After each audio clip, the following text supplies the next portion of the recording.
Bowles, you may call your next witness. Thank you, Your Honor. People call Detective Jesse Vicente.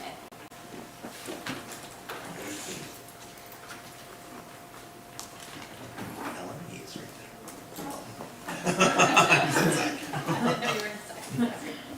Do you solemnly state, under penalty of perjury, that the testimony you provide in this matter will be the truth, the whole truth, and nothing but the truth?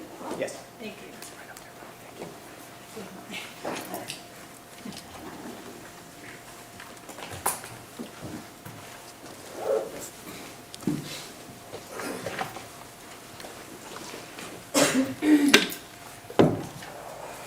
Good morning, sir. Morning, Your Honor. Please state your name and spell your last name for the record. It's Jesse Vicente, and that's Vicente. And good morning. Morning. You may proceed. Thank you. Detective Vicente, where do you work? I work for the city of Chula Vista, the Chula Vista Police Department. How long have you been a police officer? 16 years. What's your current assignment? I work as a detective for the Crimes of Violence unit. What was your assignment prior to becoming a detective with the Crimes of Violence unit? I worked as a patrol officer. I worked as a special investigations unit detective, and I had collateral duties such as the psychological emergency response team and the special weapons and tactics team. Tell us a little bit about the Crimes of Violence team. How does that work with the Chula Vista Police Department? So the Crimes of Violence unit, they handle crimes against violent crimes such as homicides, robbery, kidnappings, assaults. We investigate suspicious deaths and missing persons. And murder? Yes.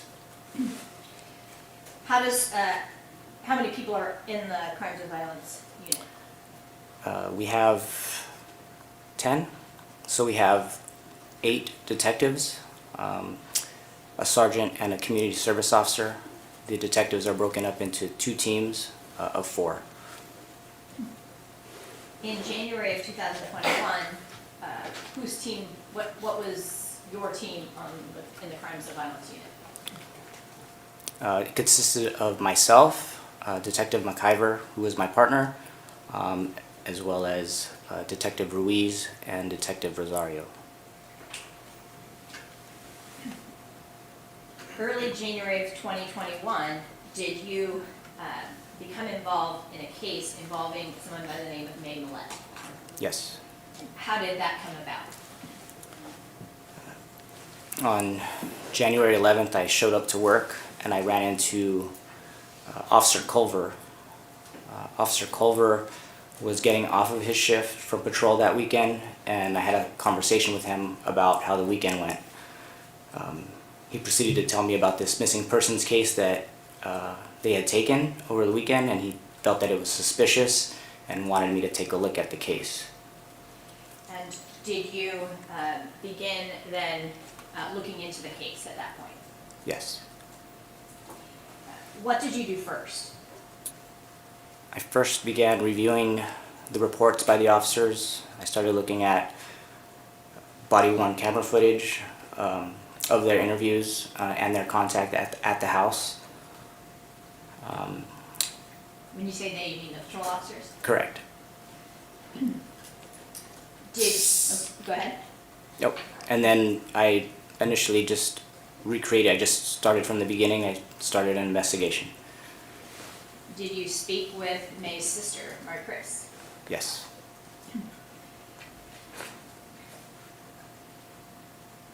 What else did you do? I began double checking to see if I could locate May. I began calling, friends, family members to see if she had shown up anywhere else. I also conducted secondary checks of hospitals, jails. I even went to the extent to check local hotels in the area to see if she had just checked in somewhere else for the night. And did you locate her? No. Among the witnesses you spoke to, did you and or members of your team speak to colleagues, supervisors that May had at work? Yes. Friends? Yes. Family members? Yes. Did you, during the course of your investigation, receive consent from the, well, let me ask you this. Did you have contact at some point with May Millete's husband, Larry Millete? Yes. Do you see him here in court today? Yes. Could you point to him and tell us what he's wearing for the record? He's seated to my right, is wearing a black suit and a white mask. During the investigation, The record will reflect he's identified. thank you, Your Honor. During the investigation, did the defendant consent to a download of his cell phone? Yes. When was that? That was January 13th, 2021.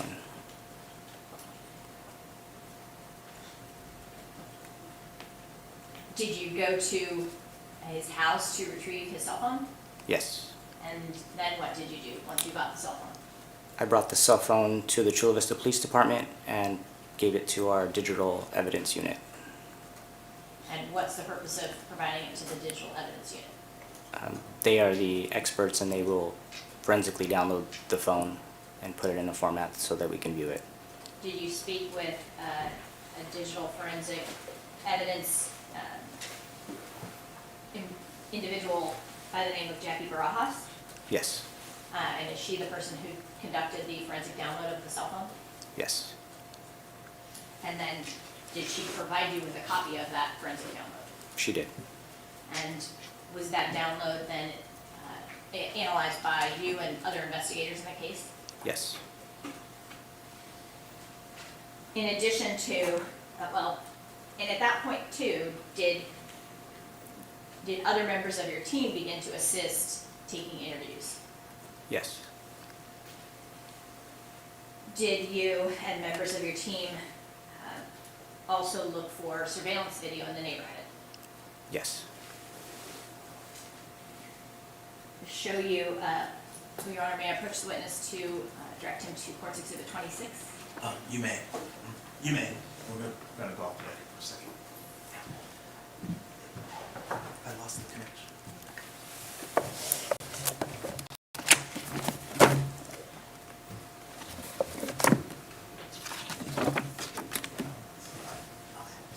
Yeah, you could have done that or something.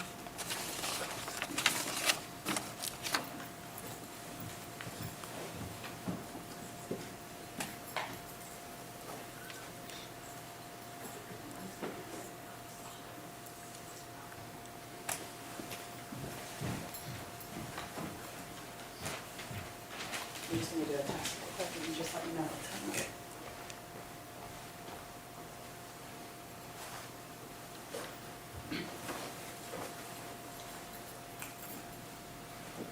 Yes, up and running.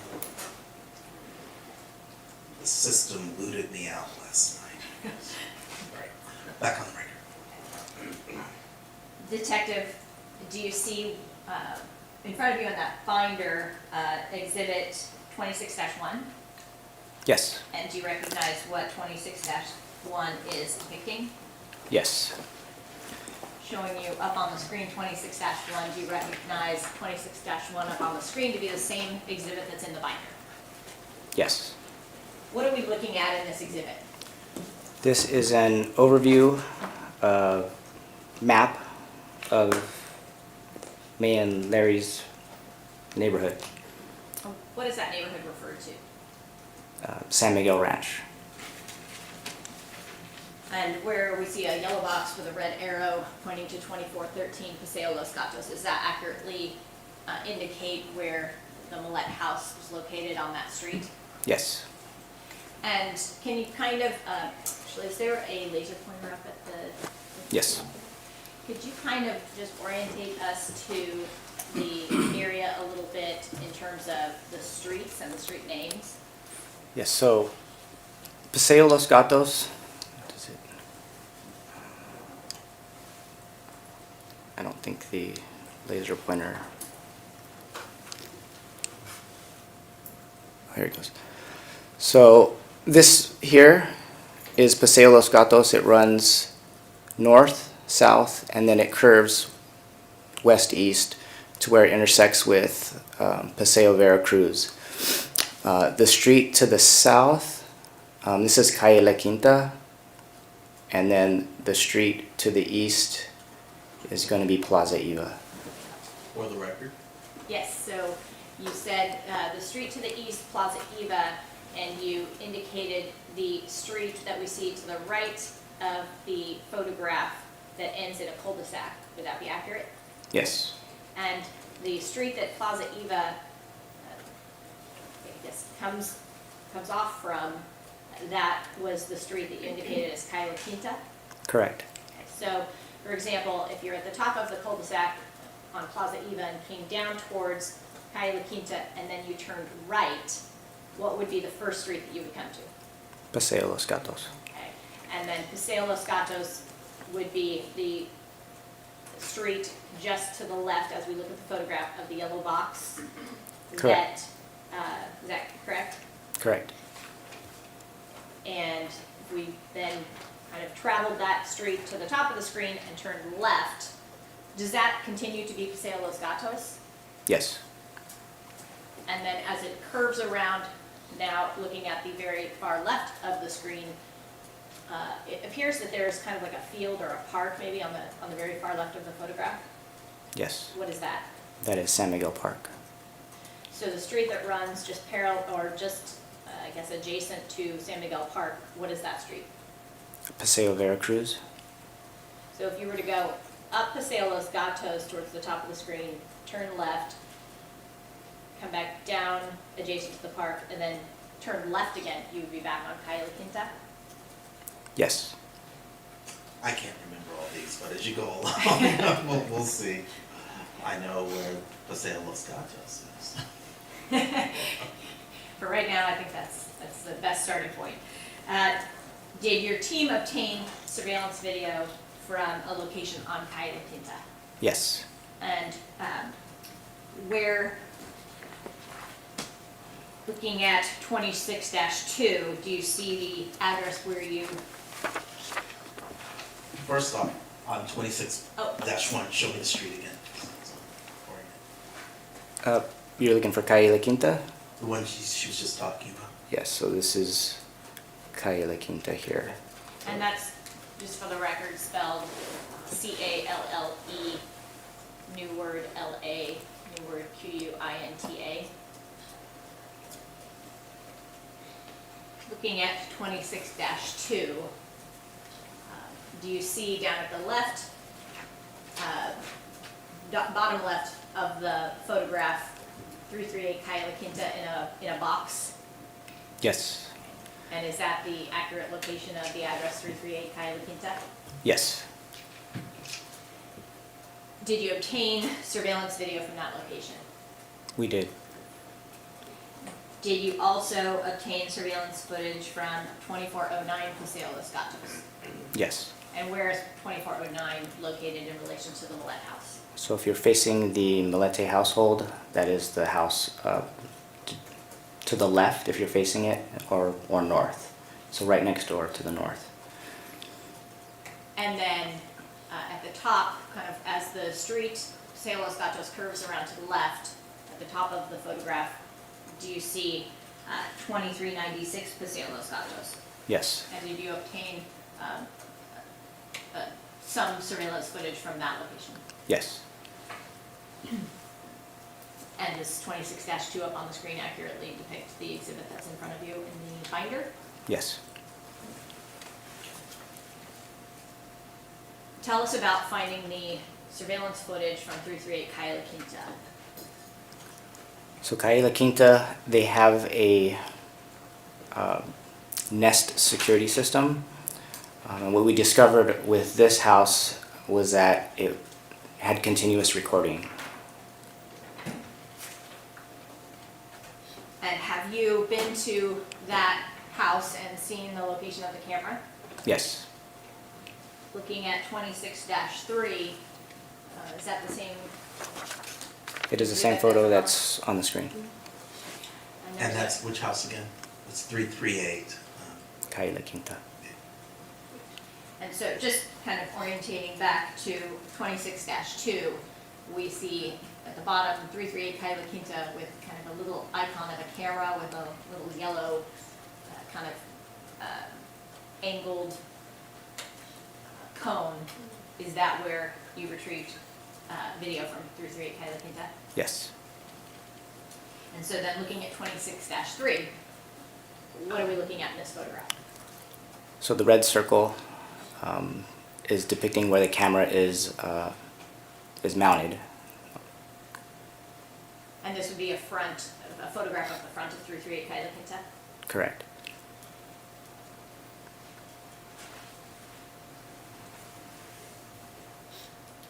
Did you or members of your team go to this address to retrieve this surveillance footage? We remotely obtained video from this residence. Can you explain a little bit how the Nest camera works? So the Nest camera, it's a continuous recording, and then it stores the video on a cloud. So the homeowner allowed us to view videos from his Nest security camera system and provided us with his username and password so that we could access the camera footage. Can you explain, did you yourself download the footage? No. Who downloaded the footage? At the time it was Sergeant Hoyos and Detective Arnold. And did you speak with both of them in preparation for testifying today? Yes. And did they explain to you how they went about downloading the surveillance footage? Yes. And can you explain that to us? So I provided them with the username and password, and they were able to download 1 hour increments of footage from January 7th at approximately 4 p.m. till police arrive in the early morning hours of January 10th.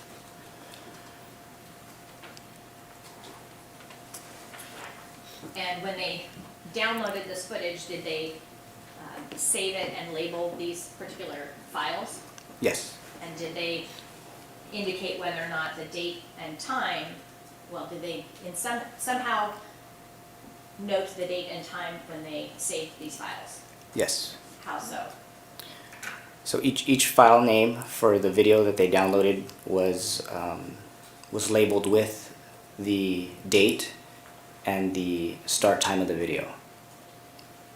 And for example, can you give us an example of how a file might have been labeled? Yeah, so the first file would have been labeled January 7th, 2021 at 3:59 p.m. And then how long was that clip or that file? That file was 1 hour long, and the reason why it was only an hour long was because that was the capability of the system. We couldn't download it all continuously, so it had to be downloaded in hour increments.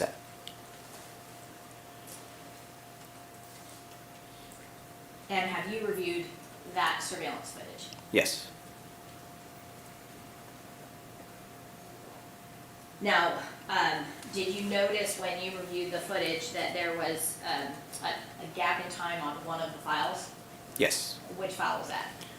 So that was from January 8th. It was missing 7 minutes of video. From what time frame? Essentially from 12:27 a.m. till 12:34 a.m. in the early morning hours of January 8th. Did you speak with the owner at 338 Calle Quinta about that 7-minute gap? Yes. And was he able to explain why there was a 7-minute gap? He was not sure why that part of the video was missing. His best explanation was that there could have been like a Wi-Fi outage, but in looking at his system from prior days, there are gaps in the recording. So he assumes that it continuously records, but there are gaps in the video which he cannot explain. And did you actually go and review some, kind of spot check a little bit, the surveillance footage or his Nest camera surveillance to see if this had happened on other occasions? Yes. And is it fair to say it's just kind of a sporadic, random occurrence? Yes. Other than that 7 minutes, did you obtain continuous recording, however, from the time frame that you indicated, 3:59 PM on January 7th until the police arrived the early morning of January 10th? Yes. You indicated you also obtained surveillance footage. Well, let me just show you then 26-4 up on the screen. Is that the same exhibit that's shown, that's in the binder? Yes. And is this the vantage or the angle that camera that you indicated was mounted in 26-3 is what we see in 26-4, the actual angle or vantage point of that camera? Yes. In fact, is this a screenshot from that camera? Yes.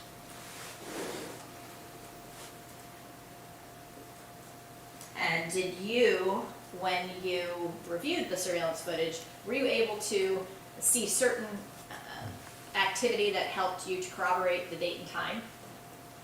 Yes.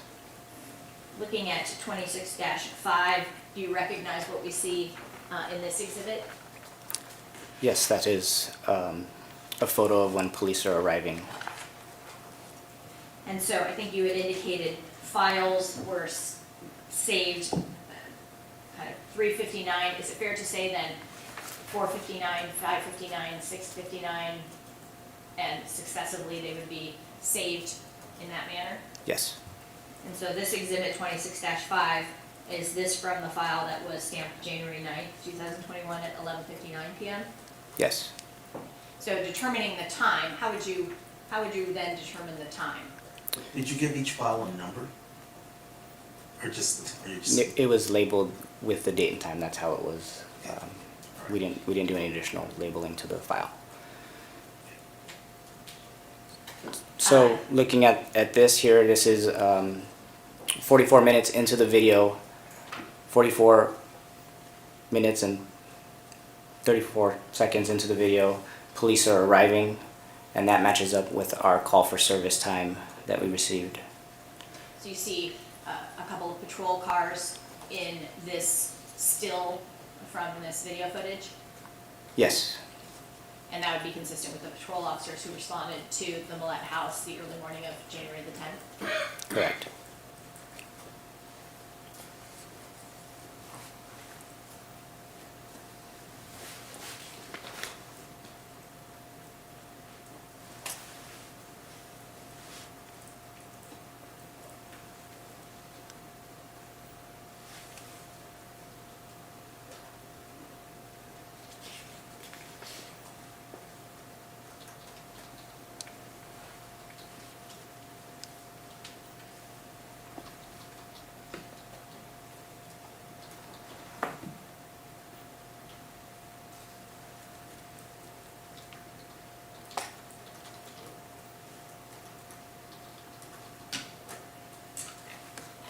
As you viewed the video from 338 Cayo Quinta,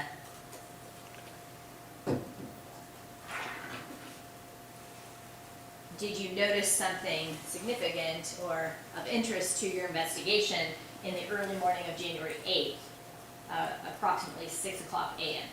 Yes. And what was that? A person walks out of 2413 Paseo Los Gatos, is in and out of the car that's parked in the driveway, which is backed in. The vehicle pulls out onto the street and then backs and repositions the vehicle closer to the house. What happens next in the video? At approximately, can you rephrase the question? Yes, so did you continue watching the video then as you see this person, the car get repositioned? Yes, the car is repositioned at approximately 6:00 a.m. and then at 6:45 a.m. the vehicle leaves. And looking at the video, are you able to tell what the vehicle is? Yes. What is it? It's a Lexus SUV, What color? You can tell. black in color. Showing you 26-6. And Madam Clerk, could I bother you to turn down the lights just slightly? 26-6, do you recognize this exhibit up on the screen to be the same exhibit in the binder? Yes. And can you tell us what the red square is representing? The red square represents the front of the Millete household. And would this be consistent with the area where you observed some movement in the front of the house and then the car reposition? Yes.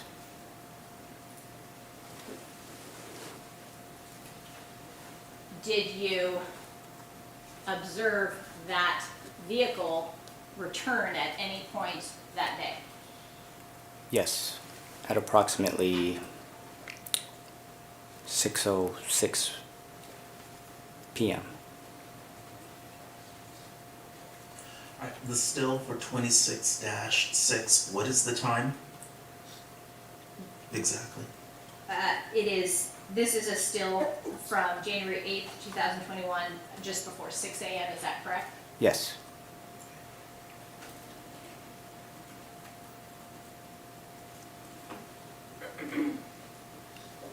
Have you, Your Honor, may I approach the witness with an exhibit? Yes.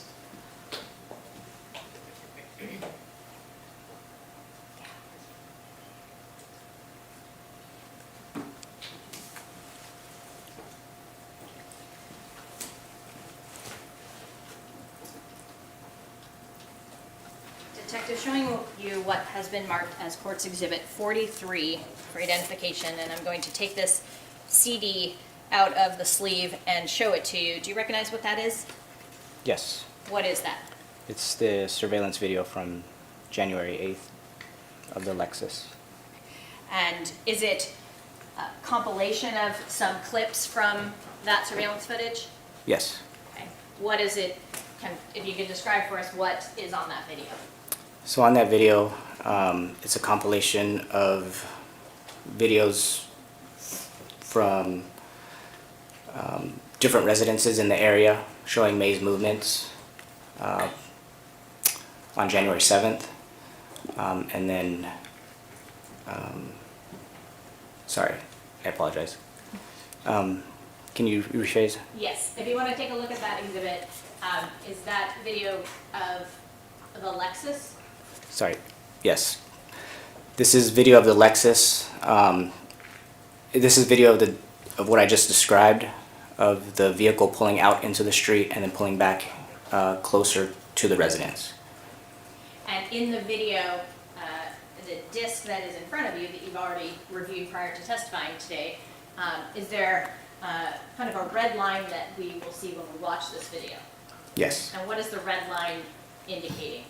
The red line indicates where it was parked initially, and then you'll see where the vehicle moves closer to the residence. And to be clear, the red line was not that was not part of the original video? Correct. And that was that was added by someone from my office? Yes. And when we look at the red light, is it kind of in line with the back tail light of the car? Yes.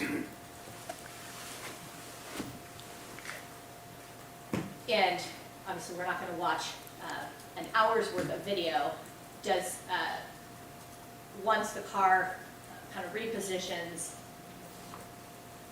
at some point then does the video essentially transition into a later period of time that morning? Yes. Okay, and what do we see during the latter part then of the video that we're about to watch? You'll see the vehicle then leave at 6:45, approximately 6:45 a.m. It'll go southbound on Paseo Los Gatos and then southeast onto Calle La Quinta. So in other words, when it comes, it will drive towards the 338 Calle La Quinta, Correct. and then does it turn left or right? left. And then later in the video, what will we see? We will see the Lexus return at 6 p.m., approximately 6 p.m. And it's about 11, Your Honor, just for, so the court's aware, it's about 11 or so minutes long. Okay. And just to be clear, you recognize, you reviewed this video prior to coming to court today, and you recognize your initials and date on that particular disc? Yes, Did you initial and date it when you reviewed it? yes, January 9th. And Your Honor, I previously provided counsel with a copy of this, and I did ask her this morning. I have the video loaded onto the iPad, which I think is a bit smoother to play than sometimes when you put this in a disk drive. So I think she's agreed to stipulate that what I'm about to play is a copy of Court's Exhibit 43. So stipulated. All right, noted for the record. And the reason why you have the time that Lexus is leaving and the time that it's coming back, I take it that the vehicle doesn't return between those times. Correct, Your Honor.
The video is now playing.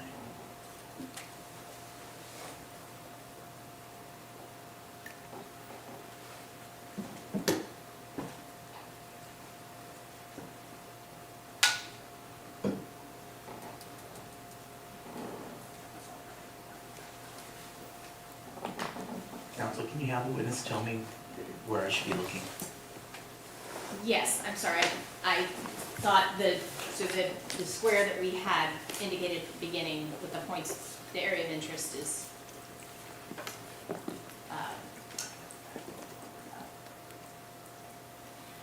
back. Well, you can just use the laser pointer and point to it. So I know, obviously at some point something's gonna start moving, but if I have a clue ahead of time, I can be on the lookout.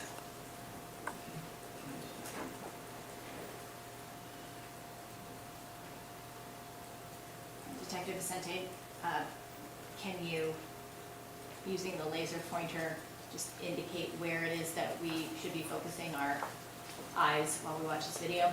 And right now it's stopped at 57 seconds. Yes. So if you look here, this is the fence line between 2413 and 2417. So this is the beginning of their house. You want to pay attention to this area here, which is the driveway. There's two vehicles parked here. Your view is partially blocked here, but this is the area that you're looking at here. You're going to focus on. Okay. Go on. There appears to be, is it fair to say there's essentially a retaining wall between the house on the corner and the Millete house? Yes. And so on the other side of the retaining wall, there's kind of like a courtyard area in the front of the Millete house, Yes. and then the driveway. Correct. And the neighboring property has, next to the retaining wall, on the neighbor's side has a, looks like a white SUV. Yes. I'm wearing it.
Council, do you want to stop along the way at certain points and note for the record what's just occurred?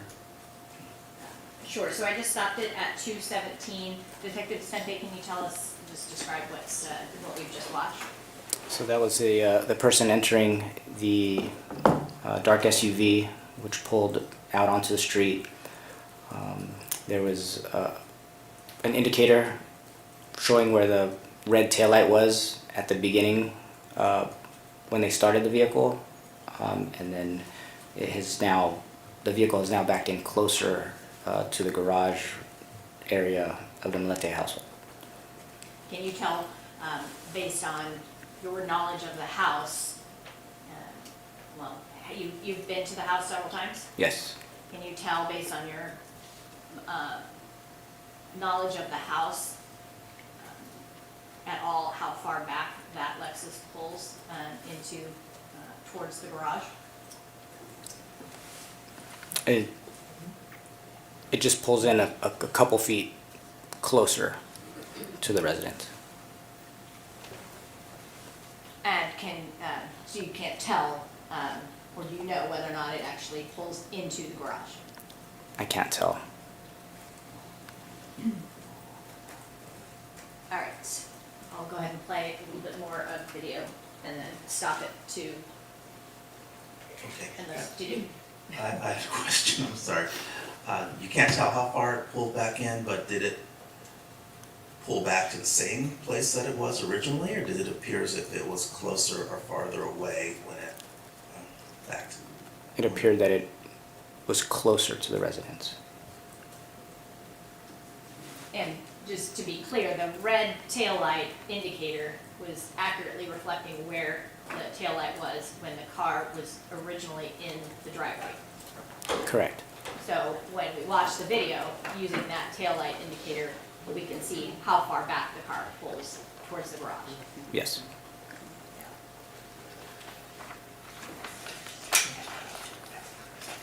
May I proceed, Your Honor? Yes, resuming from 2 minutes and 17 seconds.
Go ahead and stop it there. It's 3:25. Did you see an individual kind of turn the corner there, Say Los Gatos and Calle Quinta? Yes. And can you just describe for us what you observed regarding that individual? It appears it was a person that was on a jog who was westbound on Calle Quinta and goes north onto Paseo Los Gatos. Did that person stop at all? No. That person appeared to, can you tell whether or not that person, for example, has headphones on? No. But there's no contact, in other words, between that person and any individual at 2413 Paseo Los Gatos? Correct. Doesn't appear that way to you. Does not. Continuing from 3:25.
and stopping it at 5:08.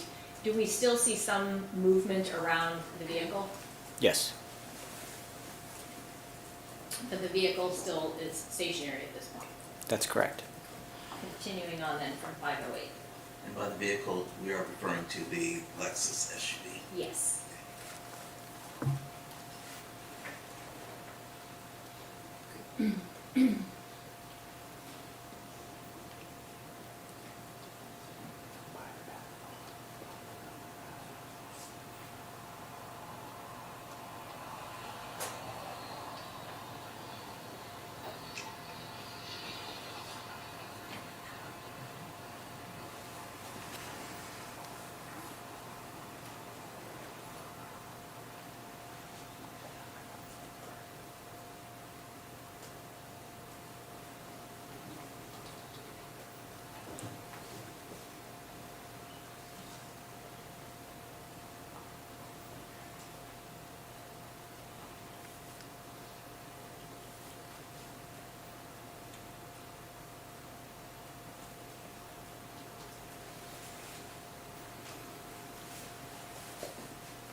Just go ahead and stop it at 6:52. Detective, did you notice any lights at the vehicle, the Lexus again in the driveway, as we are watching the video?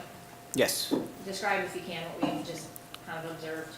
So there was a person in and around, kind of near the vehicle, and it appears that they activate the alarm or security device for the vehicle. You can hear an audible beep, and the lights flash on the vehicle. Continuing then from 6:52. You know if they're locking it or unlocking it based on what you have previously seen. I believe he's locking it. They are. The person is locking the vehicle. So playing from 6:53.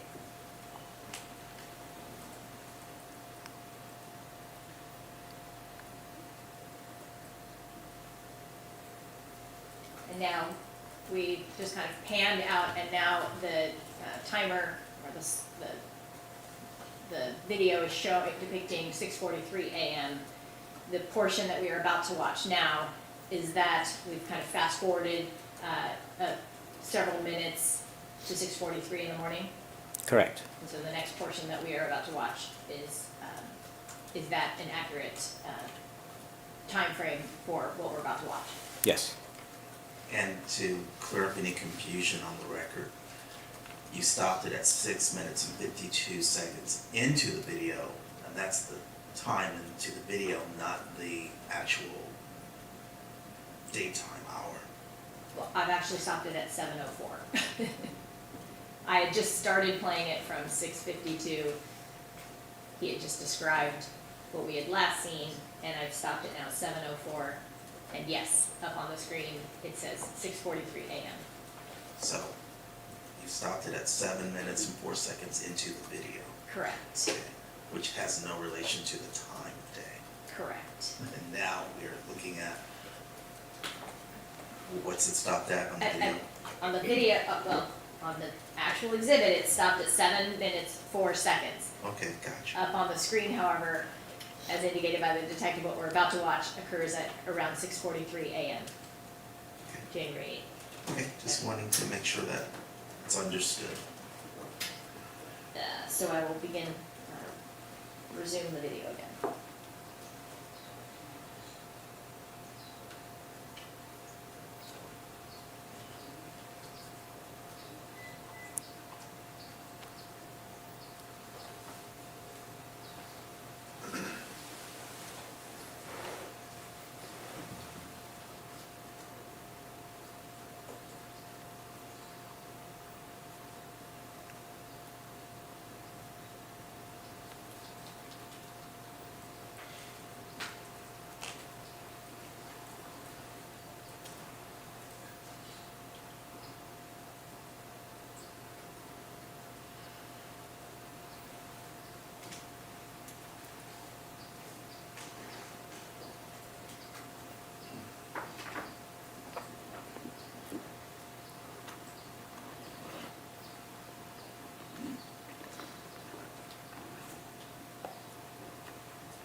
Council, are there any cars in here that we can,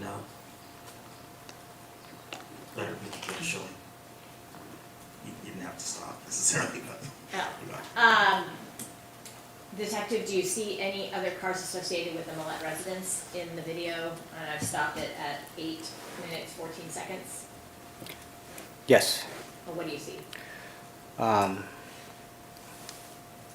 So here, just north of the residence, along the east curb line, that Jeep, that's going to be May's Jeep. To the south on the sidewalk, you'll see a black van. That's going to be their Toyota Sienna. When you say they, Sorry, the Millete's vehicle, Toyota Sienna, and then on the north side of the driveway, this is the Millete's Toyota truck. they had 4 vehicles at the time. Correct. The Toyota truck is in the garage, it's in the driveway. In the driveway, on the north side of the driveway. So resuming now, 8 minutes, 14 seconds into the video. I'll begin playing again.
I've just stopped it at 9:46, 9 minutes 46 seconds into the video. What did we just see?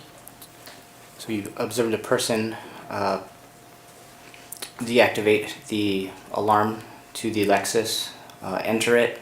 They're seated in the, appears that they're seated in the Lexus for several minutes. The Lexus then pulls out onto Paseo Los Gatos, goes southbound. It appears that the vehicle was indicating that it was going to go right onto Calle La Quinta, but then appeared that the driver changed his mind and went left onto Calle La Quinta. I'm sorry, why do you believe that the driver changed their mind? Just as of the positioning of the car, the way it was angled as it approached the T intersection, it appeared that it was going to go right, and then you can see in the video that the car then makes a left turn after it committed to the right turn.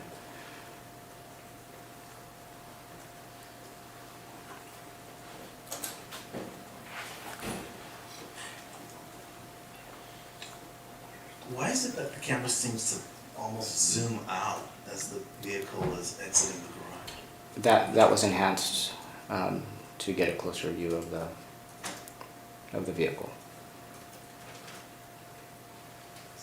So to be clear, that's not the way the video is, when the surveillance footage is captured by your team. That's not the way the video is captured. It indicated scaled, that was done by someone from my office who created this video. Correct. But it still accurately portrays what was captured in the surveillance footage that you and your team retrieved from 338 Calle La Quinta. Yes.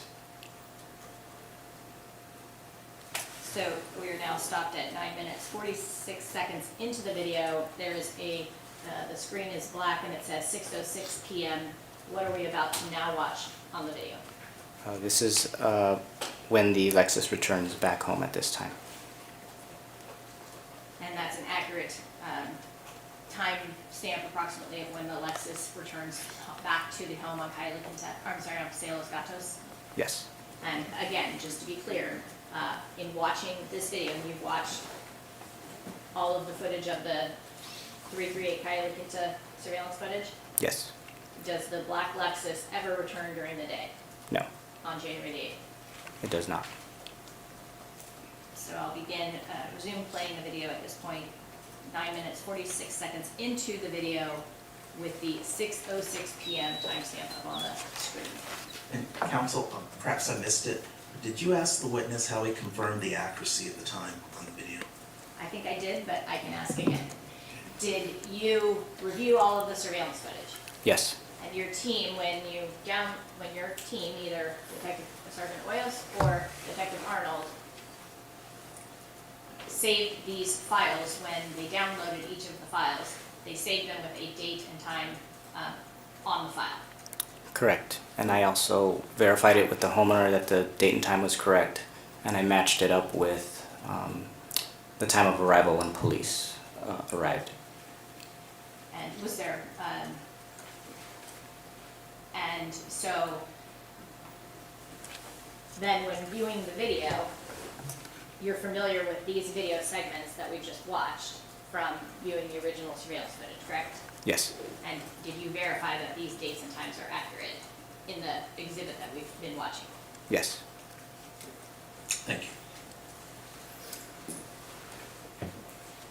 So, again, starting now, 9 minutes, 47 seconds into the video, with the timestamp of 6:06 PM being the indicator of the time frame of video we are about to observe.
Video is concluded.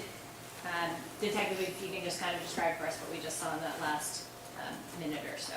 And it ends at 11 minutes and 59 seconds. Is that correct? Yes.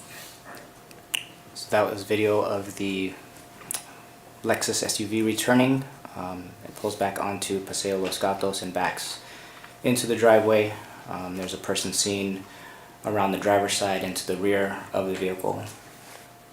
And the video then stops. And in the video, we also see a map in the bottom left corner. Again, that was also not there, but was placed there by the person who prepared the video. Yes. But does that map at the bottom left corner accurately depict the map we had actually observed earlier in exhibit, I believe it was 26-2 that indicated the different areas of surveillance footage and the kind of overview of the neighborhood? Yes. When the Lexus, when there's first some activity at the Lexus in the early morning, just around 6 a.m., was it light or dark out? It was dark. And when the vehicle returns, is it light or dark out? Dark. Did your team also obtain video surveillance from 2417 Paseo Los Gatos? Yes. Showing you towards exhibit 26-8, you see the box in yellow kind of towards the bottom indicating 2417 Paseo Los Gatos. Yes. Does that accurately indicate where that address is located, where that house is located? Yes. And so just, if you could describe for us where 2417 is in relation to the Millete house? So 2417 is directly next door to the south of the Millete household. And did you review surveillance footage from this location? Yes. And did other members of your team also assist in reviewing surveillance footage from this location? Yes. Showing you, and 26-8, sorry for the record, was the same exhibit that I had portrayed up on the screen that is in the binder. Is that correct, sir? 26-9? 26-8. Oh. No, I Sorry, I sir. neglected to ask you that. Yes, it is the same. Looking at 26-9 is the photograph up on the screen. Exhibit 26-9, the same that's in the binder? Yes. Okay, and kind of a square with the words Millete House up in the left corner. And does that accurately indicate where the Millete House is located? Yes. And then the house on the right with the two cars in the driveway, there's one, looks like it has a car cover on it, and then a second car just next to it. What residence is that? That's 2417 Paseo Los Gatos. And that retaining wall that we saw in the video, do we see that in this photograph? Yes. Could you indicate where it is, just for, with the laser pointer? Right here? So kind of running parallel to where the car is located in front of 2417 in the driveway, the car that has the car cover on it? Yes. Do you know when that picture was taken? I do not. Does the photo accurately depict the relation of the Millete house to the house on the corner, 2417 Paseo Los Gatos? Yes.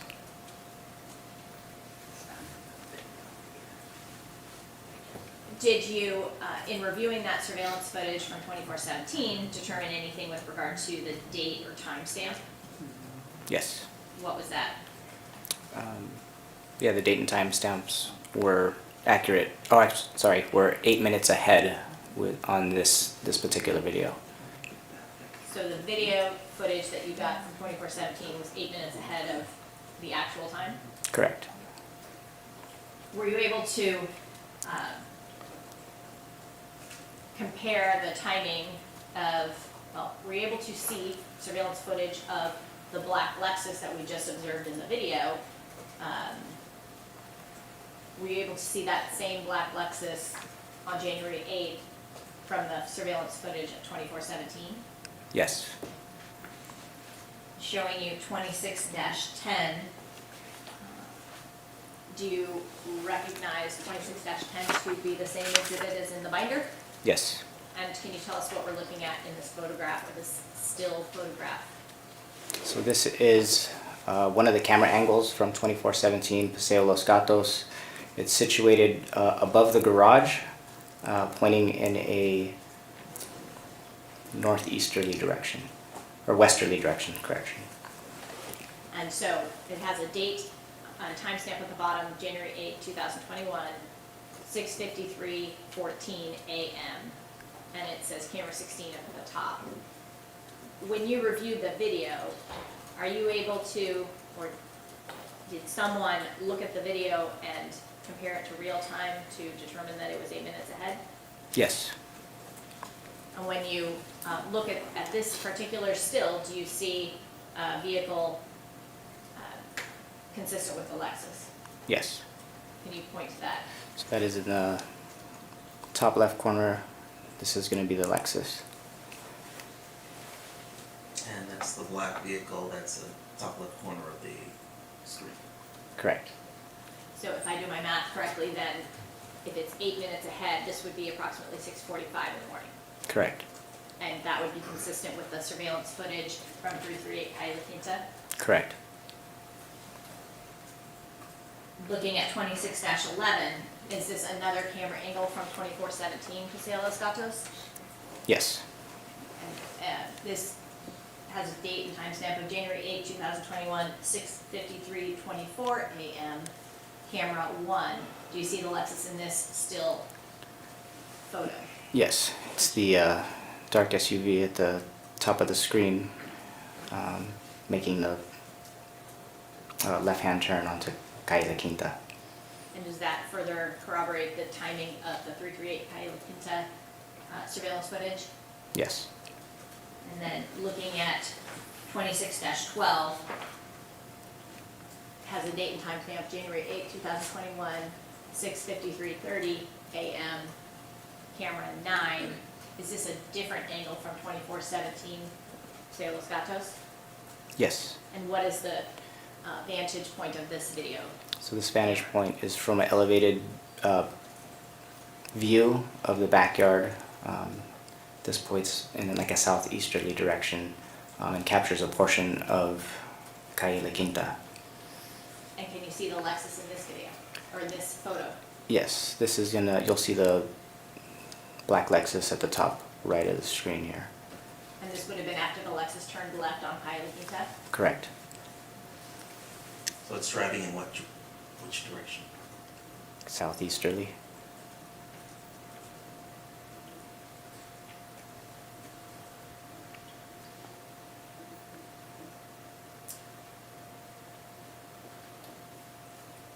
Did you review footage from 2409 Paseo Los Gatos from January 7th, 2021? Yes. Did you observe that some of the video from that residence captured some individuals at a black Jeep? Yes. Showing you 26-13. Is 26-13 up on the screen the same exhibit that's in the binder?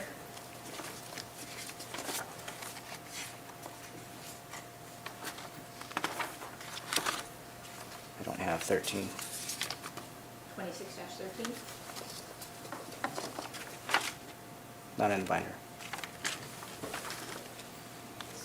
It's not in the binder.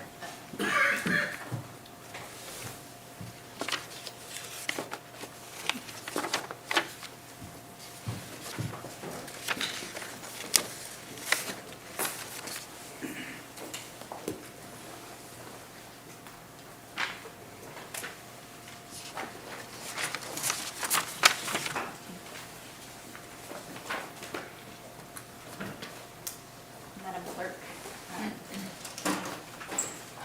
perhaps neglected to have these marked.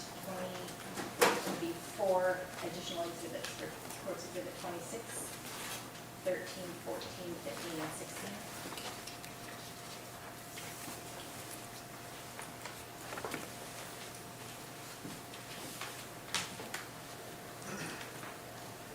I do have them in my binder.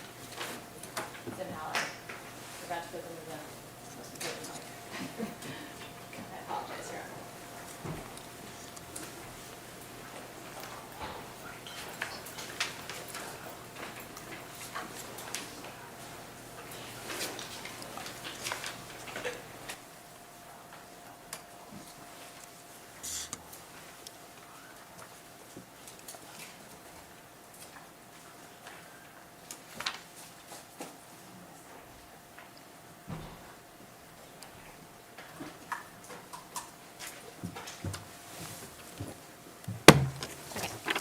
now looking at 26-13.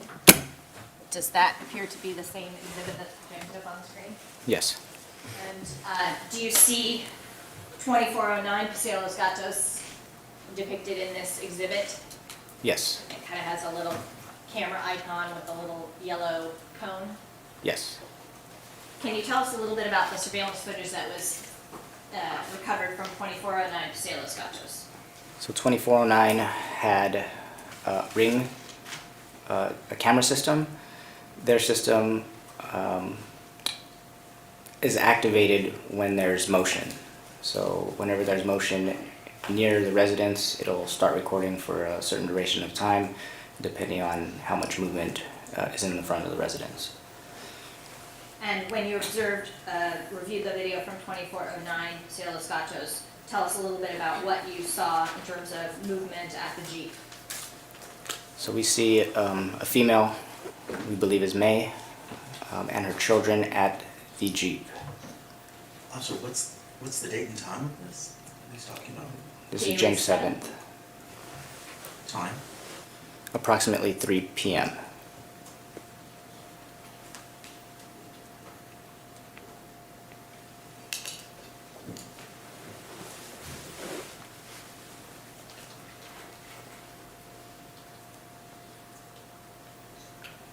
And are there a series of clips from that residence, from the surveillance captured at that residence? Yes. And can you tell us a little bit about what those clips depict? So at approximately 3 o'clock p.m. on January 7th, there's movement in and around the Jeep. You can see May and the children accessing the vehicle and removing items from the Jeep. This continues on till approximately 3:20 p.m. And then what happens? And then the video cuts out. Like, we don't have any additional video from 2409 Paseo Los Gatos. You said that's a Ring camera. Correct. And are you familiar with Ring cameras? Yes. And so in recovering these clips from the Ring camera, are they kind of, what's the duration of time that's captured on these clips? Depending on the user settings, they could be from a few seconds to a couple minutes, and it's dependent on the movement that it's sensing based on the user setting.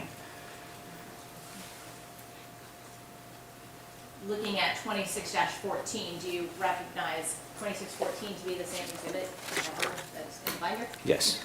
Okay. And there appears to be a black Jeep and a red square that says area of interest. It says ring.com up in the left corner. Can you tell us what we're looking at in this exhibit?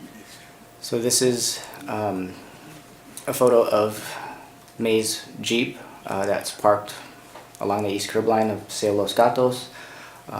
The rear hatch of the Jeep is open, and you have a photo of May at the rear of her Jeep. And then, did you also capture a short clip of surveillance footage from 2396 Paseo Los Gatos? Yes. And looking up at the screen, do you see 26-15? Is it the same as the exhibit in the binder? Yes. And this is appears to be a Google map kind of overview of the area, again, with a few residences noted, in particular 2396 Paseo Los Gatos with a camera icon with a yellow cone. Yes. And can you tell us what clip or what video footage is captured from 2396 Paseo Los Gatos? So on January 7th at approximately 3:22 p.m., this security footage from 2396 was a Ring camera, so it captured motion of May's Jeep, which was northbound to westbound Paseo Los Gatos. And what is the timing of that video clip in relation to the Ring clips that we see at 2409 Paseo Los Gatos? It's in close relation to approximately 2 minutes from when it's last captured to when the vehicle is moving at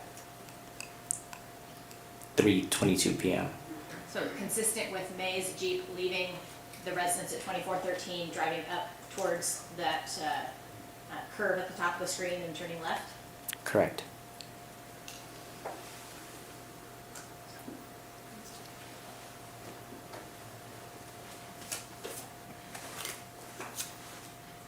May I approach the witness, Your Honor? The video? Yes. Yes. Now, detective showing you a CD. It's been marked as Courts Exhibit 42, and it says surveillance video, January 7, 2021, multiple camera video of Jeep. And there's some initials and a date in blue. Do you recognize the initials and date? Yes. Whose initials are those? Those are mine. And what's the date? January 9th, 2023. And does that indicate that that's the time that you reviewed that exhibit? Yes. And can you tell us what that exhibit is?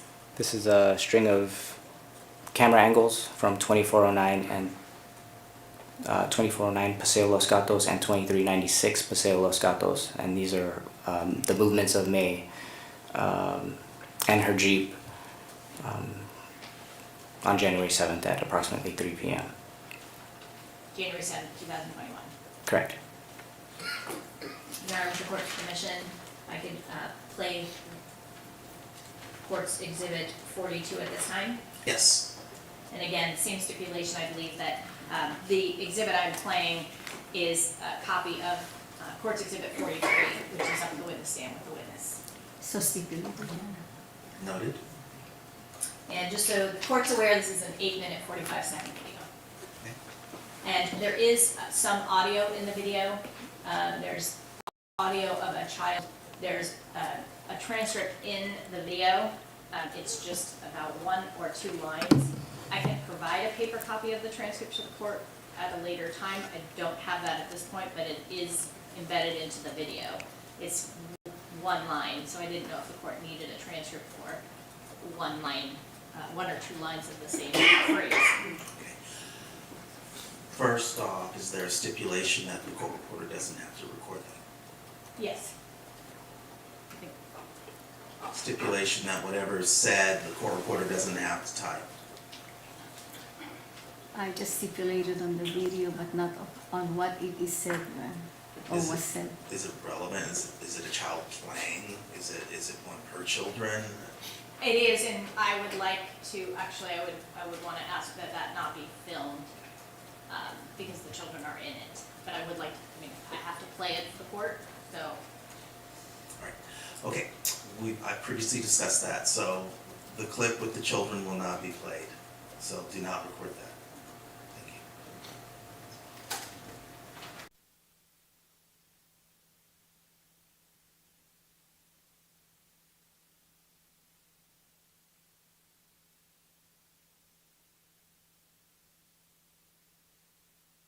Submit that it is not going to be actually very, it's about 1 or 2 lines of a child speaking.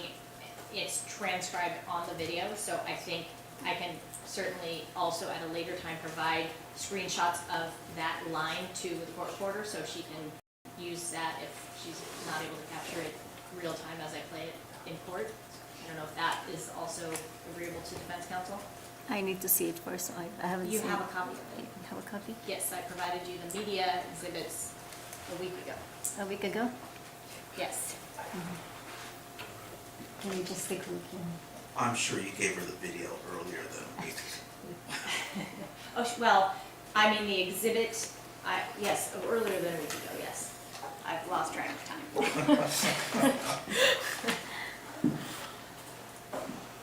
Generally, Ms. Martinez, generally the defense does stipulate that the court does not have to, that the court reporter doesn't have to transcribe audio dialogue that's on a video. If the transcript is supplied to the court reporter, then the parties invariably stipulate that the court reporter doesn't have to try and transcribe what is being said on a video recording. And in this case, well, it's not very much being said, so maybe it's not a burden. But then again, because not very much is being said, I don't see why there's no stipulation. Okay, that's fine, Your Honor. All right, so you stipulate the court reporter doesn't have to record it. Yes, we'll stipulate. Okay, excellent. And counsel, you can provide a copy of whatever's on the video to the court at a later date. I'm happy to do that. All right, may I proceed? You may. Wait a minute, immediate question. Yes, I've made an order that children are not going to be photographed. I understand that. We're wondering if there is a portion of the video we can shoot that shows May, but not the kids. And if we can be given a warning as to, okay, turn the camera away now because the kids are about to appear. I will ask the people if they can accommodate that. If they can't, grab a luck. Thank you, Your Honor. Your Honor, I think it's just the children are in and out of the video. It would disrupt the presentation of that evidence to Your Honor to try to do that. Okay, all right, so, sorry, the media request is denied, and my prior ruling remains.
Where we see the Jeep actually turning the corner and the video surveillance from the corner house. Yes. Okay, beginning again at 26 seconds.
Faded, and now we see a timestamp up on the screen of 3 p.m. and stopped it at 1 minute 33 seconds in. Can you describe kind of what we just saw and then what we're about to see? Yeah, that was video of May at the rear of her Jeep, along with one of her daughters. And is that the full clip of what was captured? Yes, And then, again, because it's motion censored, the next clip that that you captured was at 3 p.m.? correct. And that's the clip we're about to watch? Yes. Playing this second clip at 1 minute 33 seconds.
Two minutes, 41 seconds in, we just watched a clip that was at approximately 3 p.m.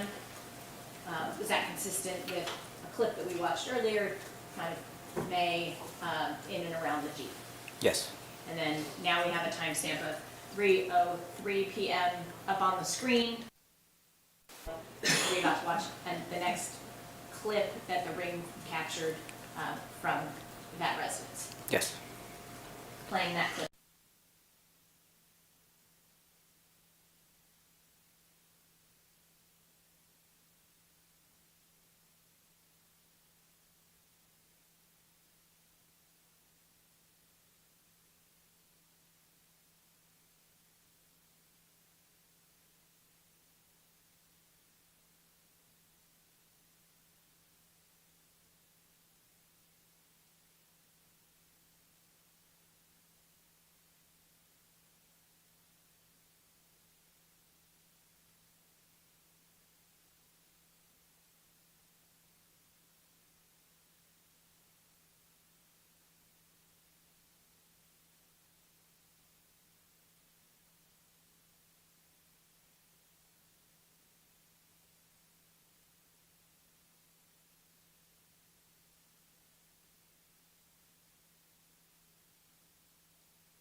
One seconds in,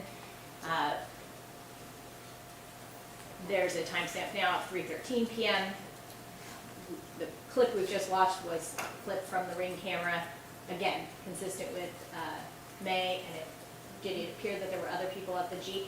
Yes. Did you recognize any of those people? Yes. They're kids. Sorry, May's daughter, May's daughter, Laura May. and then the next clip we're about to watch is 3:13 p.m. Yes. And similarly, a clip captured from that ring camera. The Yes. same ring camera. Playing the video now, or resuming.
5 minutes into the video, can you just tell us what we observed in that clip that we just watched? So we have May at her Jeep with two of her children in and about the vehicle, and then audio of their 4-year-old son asking to go to the car wash. Did you see any individuals carrying anything to or from the Jeep? Yes. What did you observe in that video? It appears that they're moving stuff out of the vehicle. When you say they, Sorry, May and her children. And you said stuff, anything in particular that you noted? Just items? It appeared some sort of box or maybe even a cooler. and you said May and what? Could you tell who the other person was? Laura May, her daughter.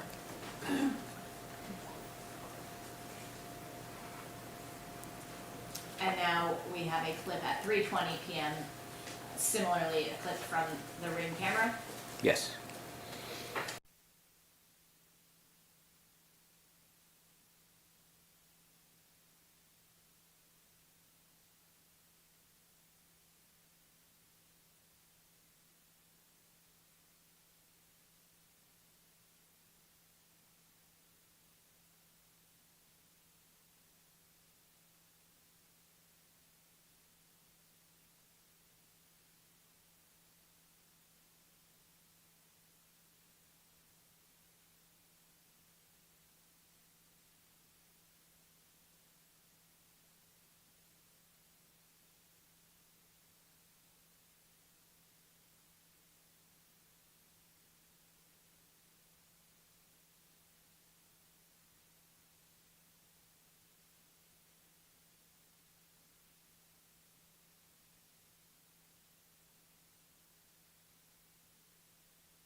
And now the clip begins at 3:22 PM, and what is the segment that we see next? Actually, what was the timestamp when you stopped? 6 minutes, 12 seconds into the video. Well, I've just stopped it now, and I think there's gonna be a map coming up on the screen.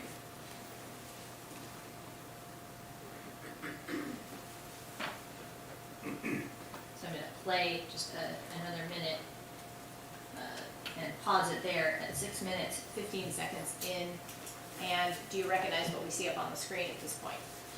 Yes. It's an overview map of their neighborhood. 2396 has an icon on it indicating the camera, which we're about to view. You know what, actually, as we're going on to another clip, let's take our break. It's 10:55.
Detective, when we left off, we were playing this video compilation of clips from surveillance that you had recovered from some of the residential, from some of the residences in the Millete's neighborhood.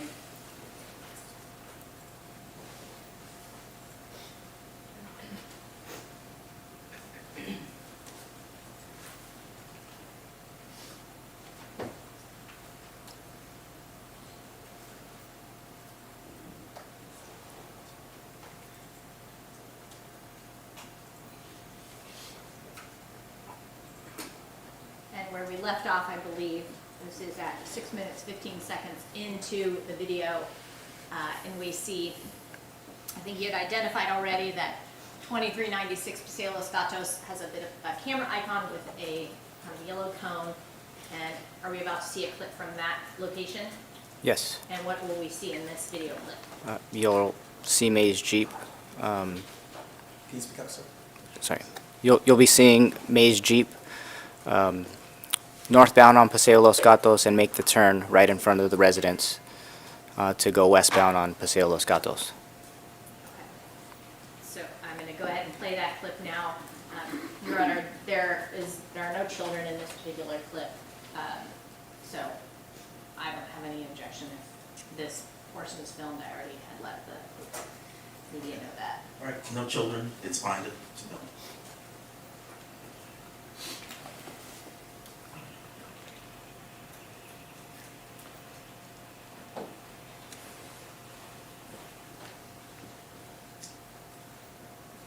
That clip ends at 6:27, 6 minutes, 27 seconds in. And just referencing back to the time that we had indicated before we broke, that was at about 3:22 p.m., is that right? Correct. And then at 4:42 p.m., which is what's showing up on the screen right now, what camera angle are we about to see footage from in the next clip? You're going to see video footage from 338 Calle La Quinta, and this is going to be May's Jeep returning back to the residence on January 7th, And this, 2021. and this is the same camera angle that we saw earlier when we watched some footage of the Lexus. Yes. So playing the video now at 6 minutes, 27 seconds into the exhibit time, but with 4:42 p.m. being the timestamp of the next clip.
Seconds in, and you see a yellow circle on the kind of to the left of the Jeep.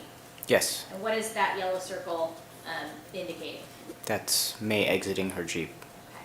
And as we continue to watch the video, is that yellow circle going to track May's movements? Yes. Okay. So I'm going to continue playing now at 7 minutes, 37 seconds into the video.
and the video ends at 8 minutes 45 seconds.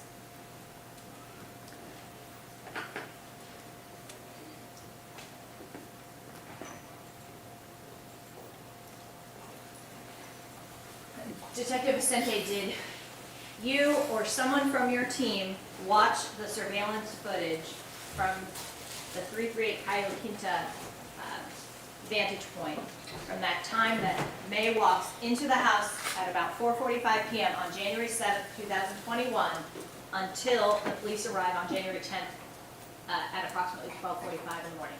Yes. And at any time, does anyone see May leave the house? No. And you've watched that video? Yes. And other members of your team have watched that video? Yes.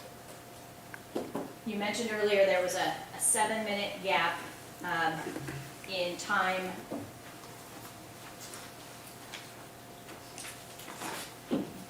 from, I think you said 12:27 a.m. to 12:34 a.m. on January the 8th. Did you also review the footage from 2417 Paseo Los Gatos?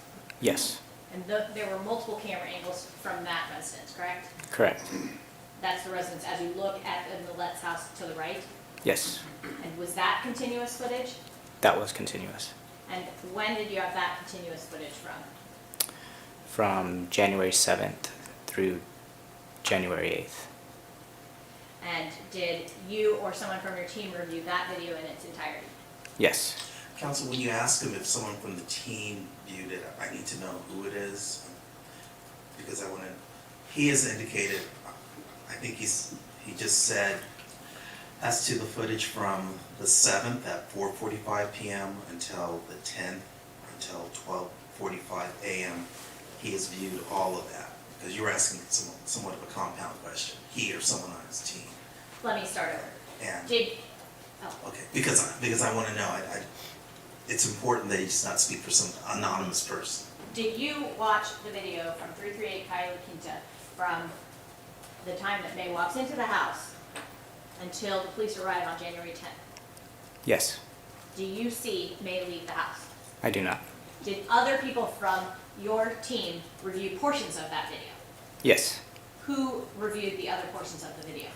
So Detective Ruiz, Detective Rosario, Detective Gardea reviewed portions of it, and I reviewed it again in its entirety.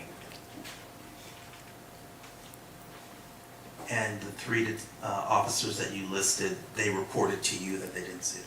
Yes. And then who reviewed the video footage from 2417? Detective McIver and Detective Ruiz. And did you speak with them in preparation for testifying today? Yes. And did either of them see May leave the house after January 7th, 4:45 p.m.? No.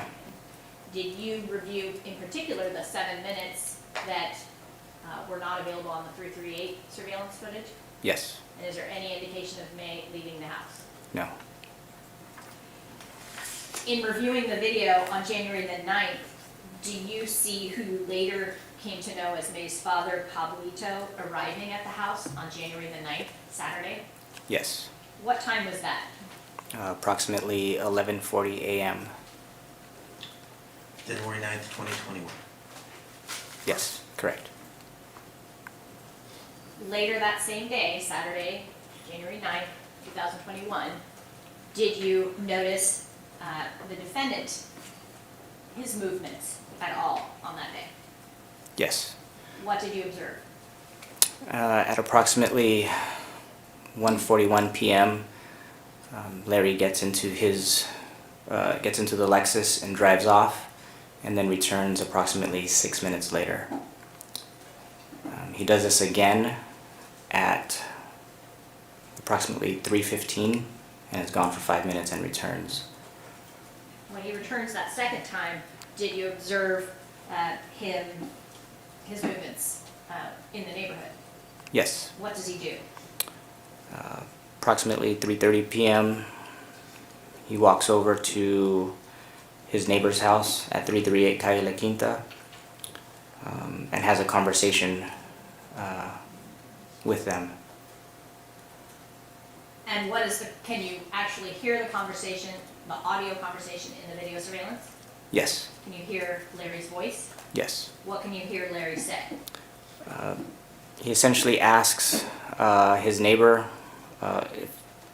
to detail his car, the Lexus specifically, because it was scratched during a Anza Borrego Jeep trip.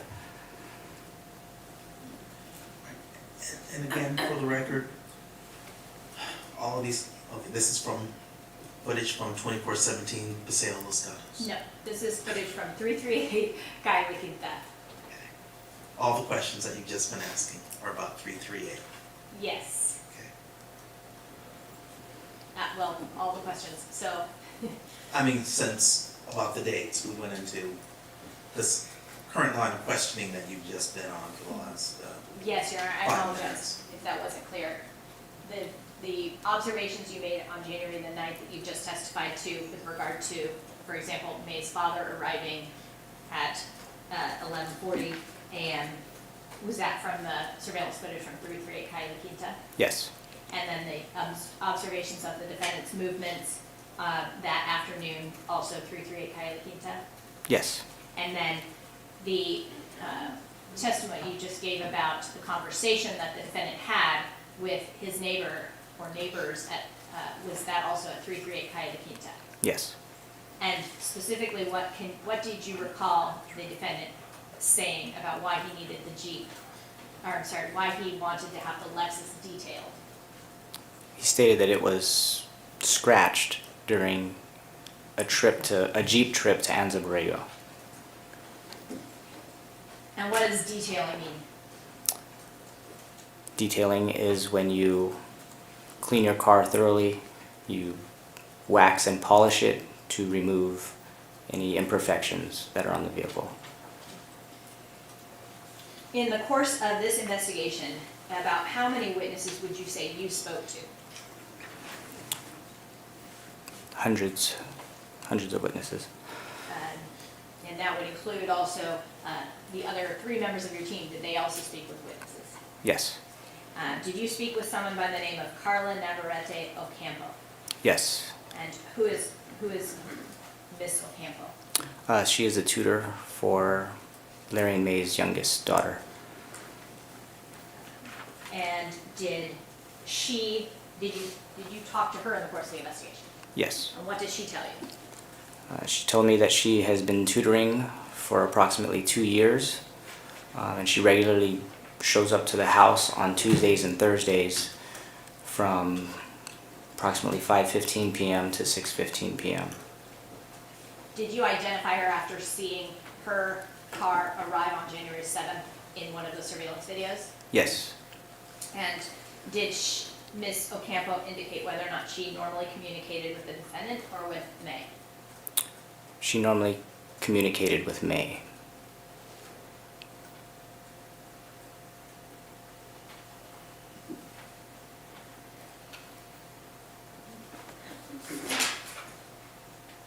May I approach the witness to direct him to Exhibit 34, Your Honor? Yes.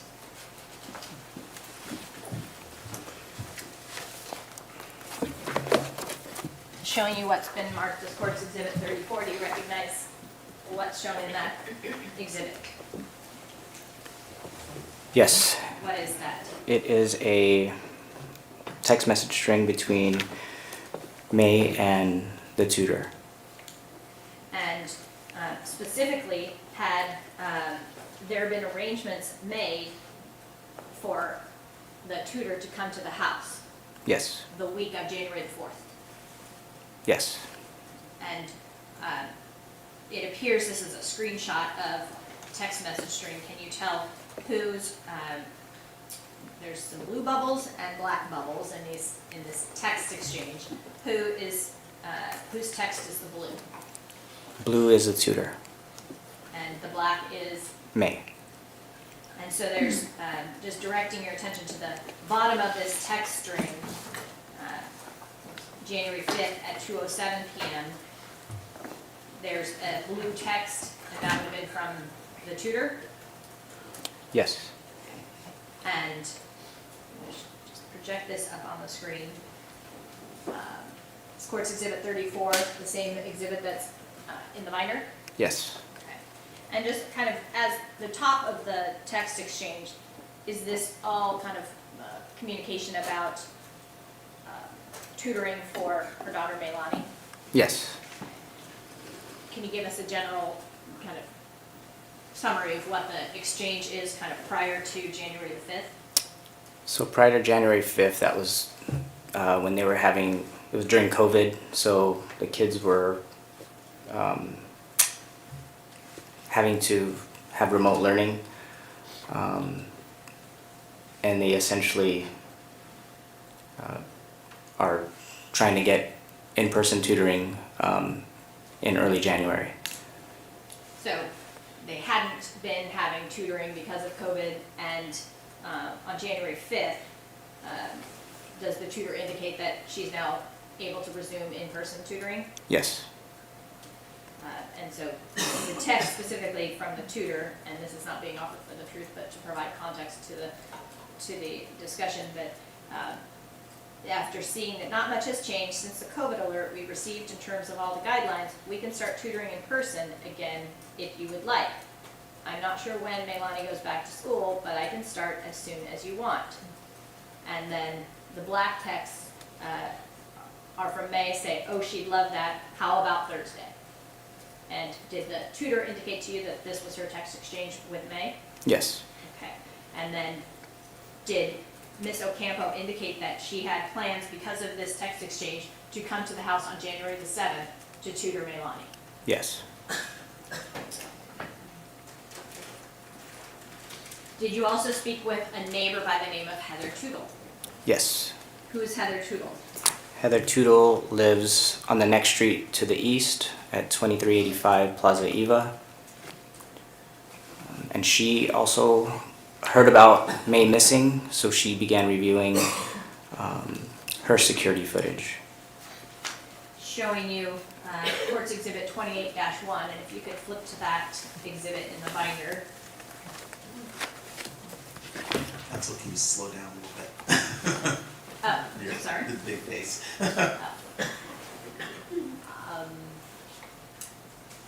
28-1. Do you see that exhibit in the binder? Yes. And is that the same exhibit that's projected up on the screen? It is. What are we looking at? So this is a overview map. You have the Millete household indicated there at the top with the top yellow box, and then you have 2385 Plaza Eva, and that is where just below it to the south, and that's where Heather Tootle lives. And did Ms. Tootle provide you with, did someone from that residence provide you with some video surveillance?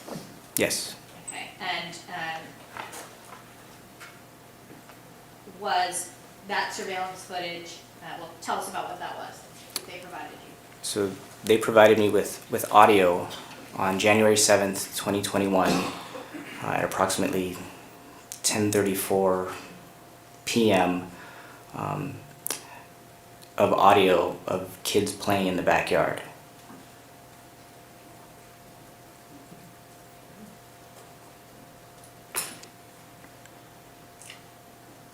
Kids playing in the backyard, located where?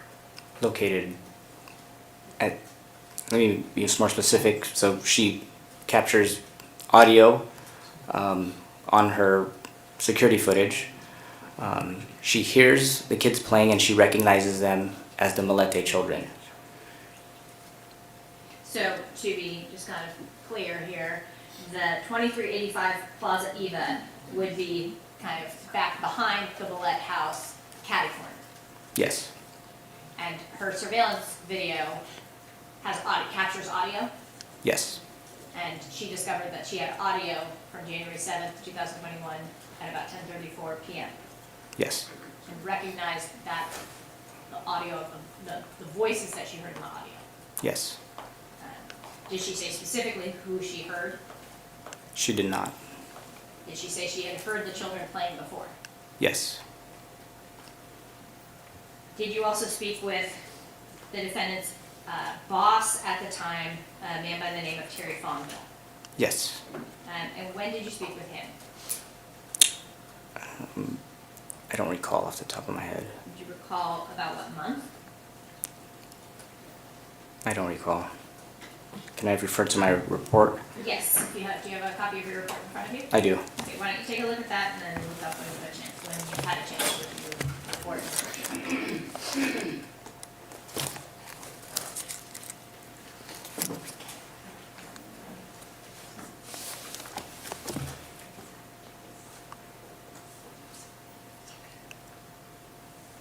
September 16th, 2021. And in the course of that, who did you interview Mr. Fonville with? With District Attorney Investigator Matt Grinley. And during that interview, where did that interview take place? It took place at the Balboa Medical Center. And is that your understanding of where the defendant worked at the time? Yes. And Terry Fonville was his supervisor, his boss? Yes. And was it your understanding that Mr. Fonville and the defendant communicated via text to some degree? Yes. And did Mr. Fonville provide you with copies of screenshots of text messages between he and the defendant between January 2nd, 2021 and January 17th, 2021? He allowed me to look through his phone and I was able to take photos of his communications with the defendant. During that time frame? Correct. May I approach the witness, Your Honor, to direct him to Court's Exhibit 11? Yes.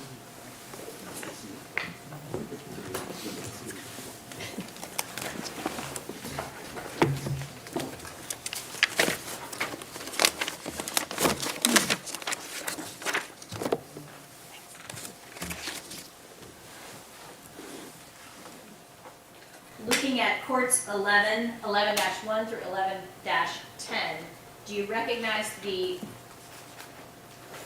photographs in those exhibits?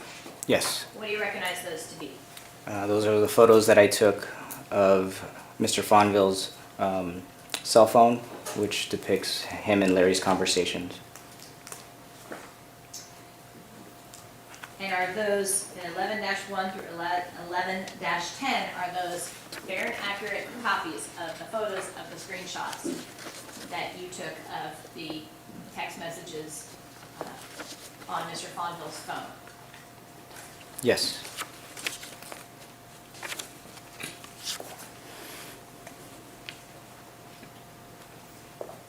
Going back to, and just to be clear then, 11-1, these text messages that you took photographs of, they began on January 2nd, 2021, Yes. and then go through January 6th, 2021, on Court's Exhibit 11-7. Yes. And then they skip then to January 9th, 2021, is that correct? Correct. And then the last one, the last date that your screenshots depict on 11-10 would be January 17th, 2021. Correct. When you observed the surveillance video, I'm gonna jump again to, back to your observations of the surveillance video from 338 Calle La Quinta, did you, or any other surveillance footage, did you ever observe the timing of when May's brother, JR, arrived at the house on January 8th, 2021? Yes. And what time was that? Approximately 6:30 p.m. Do you recall which camera or which residence the surveillance footage you observed? That was from 338 Calle La Quinta.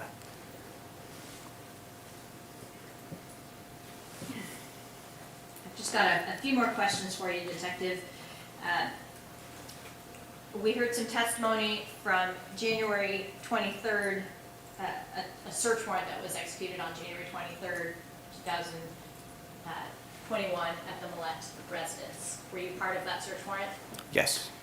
And you're familiar with David Garber, who collected some swabs of evidence from that location? Yes. And did you learn that he collected a swab of a substance from the bathroom? Yes. And what was your understanding of what was collected? It was blood from the bathroom. Did you or someone, detective on your team, request that that be analyzed? Yes, Detective McIver sent it off to a request to the Sheriff's Crime Lab. And you've spoken to Detective McIver in preparation for testifying today? Yes. And is the San Diego Sheriff's Department the crime lab utilized by the Chula Vista Police Department? Yes. What were the results of that examination? It did presumptively test. It did test positive for blood, but in talking with the Sheriff's Crime Lab, that they were able to analyze the DNA of that blood, and it was not May's or Larry's. Did you, in the course of your investigation, also check to determine if there had been any sightings of May Millete at the borders? Yes. And how did you conduct border checks? Detective Ruiz conducted several records checks, and that was also double checked by our partners with the FBI. And did you speak to somebody to determine whether or not there had been any evidence of May leaving the country by speaking with someone at the FBI? No. Did you speak with somebody at the FBI to verify these border checks? Yes. What did you do? I spoke to Monica Williams, and who is a Customs Border Protection officer assigned to the FBI task force, and she conducted records checks of Larry, May, and the vehicles, and there was no crossings, current crossings. When you say current, what time frame were you looking at? January of 2021. Did the Chula Vista Police Department, in the course of this investigation, receive tips from the community? Yes. About how many tips would you say the Chula Vista Police Department received? Hundreds of tips. Some of those came in from community members, Yes. psychics, Yes. concerned citizens, Yes. and did you oversee the kind of follow-up on these tips? Yes. How did you do that? Any tip that came through, if there was a lead or a contact, I would reach out or have one of my partners reach out and see if there was any evidence indicating that that tip was valid. And since you began your investigation, which would have been what day, would you say? Was that January 11th, 2021? Yes. You've spoken with hundreds of witnesses. Yes. Have you written or assisted in the execution of search warrants related to this case? Yes. About how many? Approximately 30. 30 that you wrote? Sorry, there was about 30 search warrants by Chula Vista PD. In total, about how many for the entire investigation that you're aware of? Approximately 60. And you followed up on hundreds of tips? Yes.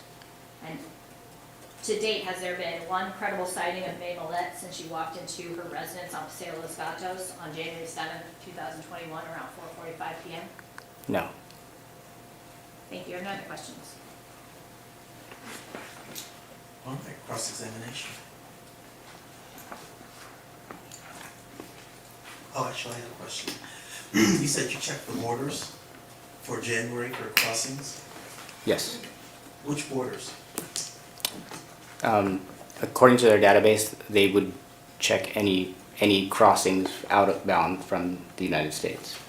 So flights, if there was a pedestrian crossing, that should show up in their system. All right, so not only just the California OTI border, but even into Arizona, for instance. Yes. All right, cross-examination. Thank you, Your Honor. Good morning, Detective. Good morning. During the course of your investigation, did you see Miss Milete's vehicle coming out of Mexico? No. Isn't it true that there was a camera that was captured showing Miss Millete in her vehicle leaving the border of Mexico, coming back into the United States? No. Counsel, that question is vague as to time. Okay, I'm sorry. So, On Also- or, I'm sorry. it's vague as to time. Yes, It could be I was- any time, so I need Okay. to know I'm what the sorry. time frame is for your question. On or about January the 4th, 2021, do you recall seeing a camera footage of Miss Millete in her vehicle driving alone, entering the United States from Mexico?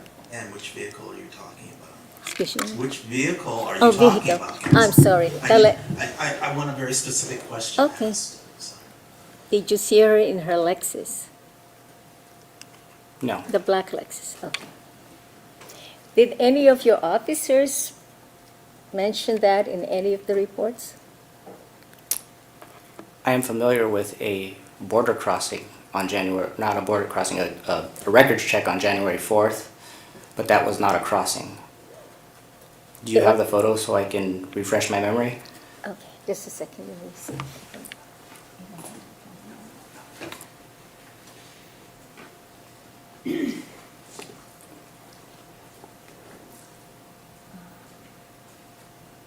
I don't have it available, Yana. what do you mean by border I crossing? think we can try, I think my assistant will try to find it in the computer.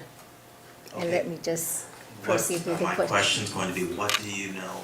Tell me about this January 4th border crossing that you just referenced. So in conducting records checks with Customs and Border Protection, there are records of Larry May and her vehicle, but there is no record of her crossing back in from Mexico. I believe that the January 4th incident that you're referring to is May in her Jeep being contacted at the Campo Border Patrol Station as she's coming back from their New Year's celebration in Glamis. That is a stateside record. That is them coming back home from the desert.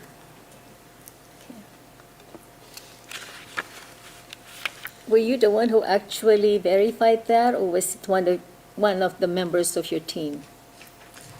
Initially, it was one of my members from my team, and I double-checked it. Okay. How far is that from the border? I don't know, Your Honor. Estimate? 25 miles? Thank you.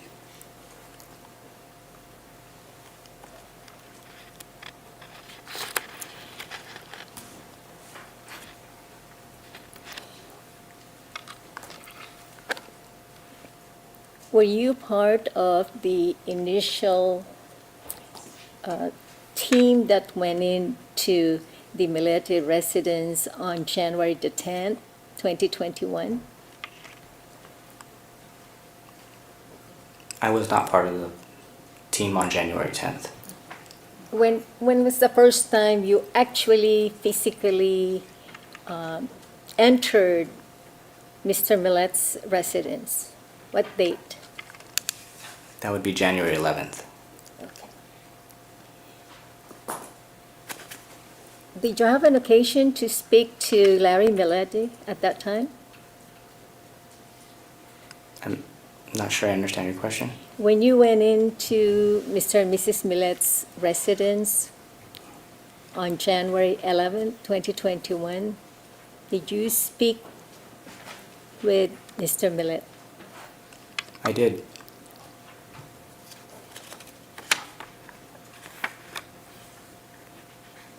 Counsel, can you pull the microphone closer to you? I'm sorry, So yeah. make sure we're getting your sound for all Okay. your questions.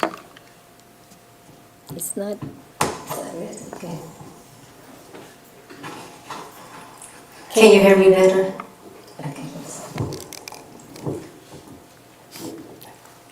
Okay. Is that better, Yana? It is. Okay. Thank you.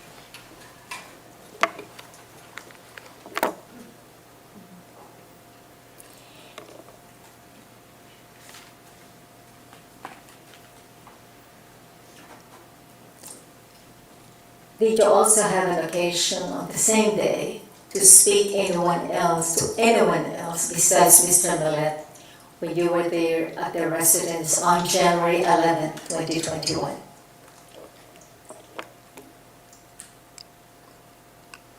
I'm not sure I understand your question.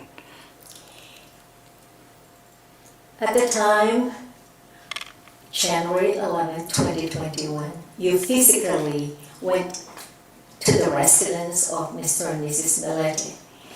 Besides Mr. Millete, did you speak to any other person at that time? Are you referring to at the residence? Yes. I didn't speak to anyone else at the residence, other than Larry.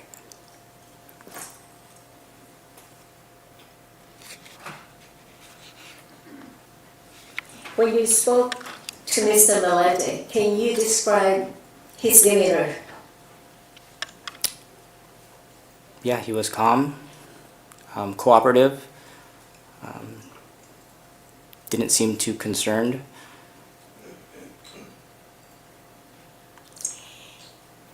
Did you ask him if he was looking for his wife? Yes, Did he tell you that he called his wife 13 times on January the 8th, 2021? I don't remember how many times he said he called her. And did he tell you that he keeps calling her during the entire night of January the 9th? Yes,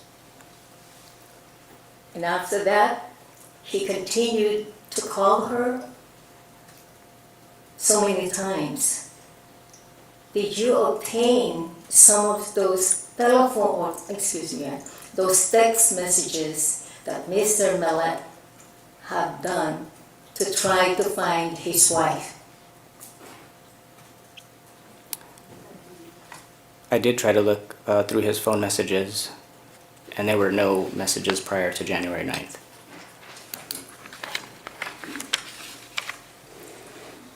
Were you able to read some of his text messages to his wife during that time between January 8, 2021 until end of January 2021? I was able to, but I noticed that on his phone, there were no prior messages to January 9th. And he told me that he had to delete those messages between him and his wife to save storage space on his phone. During the time you went to see Mr. Millete, isn't it true that you took his cell phone from him? I did not take his cell phone on January 11th. He consented to his phone download on January 13th.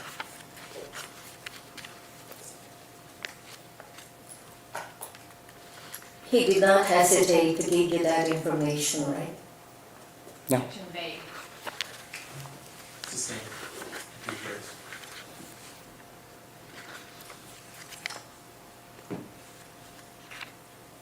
No, actually, we're going to break. We're going to recess.